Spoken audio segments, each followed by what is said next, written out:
Tony Hawk, Rob Dyrdek, Mitchie Brusco. I'm sure these are all names you've probably heard before, and I'm sure every kid has wanted to feel the rush of skating down a halfpipe while the crowd is entirely enamored by you. As fun as that sounds, really skateboarding wasn't that popular until rather recently. But skateboarding was also unheard of until the 40s or 50s. So how did something made for teenagers a few decades ago blossom into a multi-billion-dollar industry known around the world? The origin of skateboarding is so unclear because it was born on the streets and almost happened by accident. However, as Red Bull's official page states, it is largely agreed upon that skateboards originated in the United States first as crates of wood with roller derby skates attached to the underfoot. Most times the wood crates would break off and leave the kids with a 2x4 and some wheels.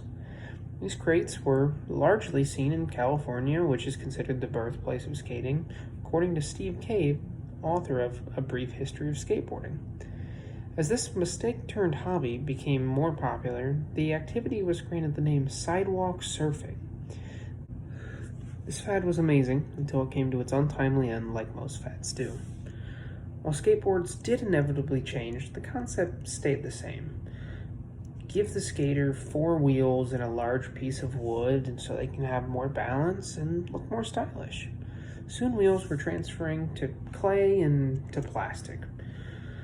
Flash forward to 1972, a skate team destroys a local skate competition.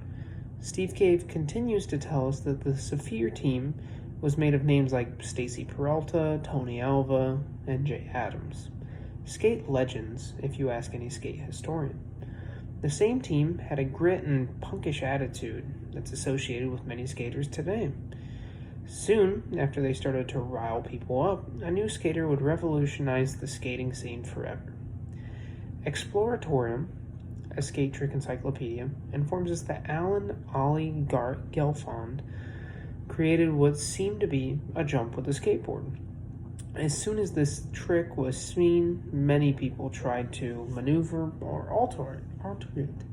Soon as skating reached a new high, people looked towards empty pools and random hills to skate on. These would soon be the building blocks for park and vert skating, respectively. With those two areas of skating covered, there is one other more simple version of skating waiting to be born.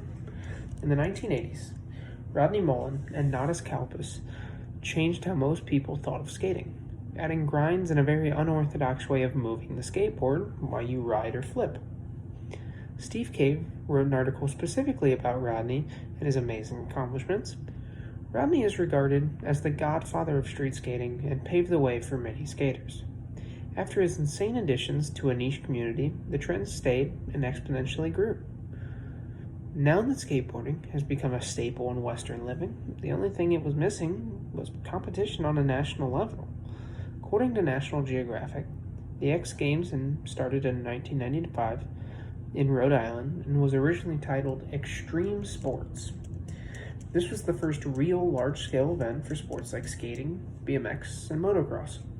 Much like the Olympics, there was a winter and summer version of the X Games, with skateboarding obviously being the staple of the summer one. Now that you could make a career out of skating, many pursued that path. If the X Games weren't enough to help, then the hit game Tony Hawk's Pro Skater was. Suddenly, hundreds of thousands of more kids started skateboarding. Big brands like Vans, Nike, and Adidas were sponsoring skaters and ensuring success for young skaters. Big names like Rob Dyrdek and Nigel Houston were bringing a whole new light to skateboarding. As Rob began his fantasy factory and ridiculousness, he was inadvertently creating a whole new wave of skaters. Same goes for Bam Margera and his misfit gang Jackass. Suddenly your TV and comic books were full of skaters from far and wide. Bam and Rob dominating TV and Tony Hawk crushing video games, they became the kingpins of the industry very quickly. While legends like Nyjah and Andrew Reynolds grew in the background.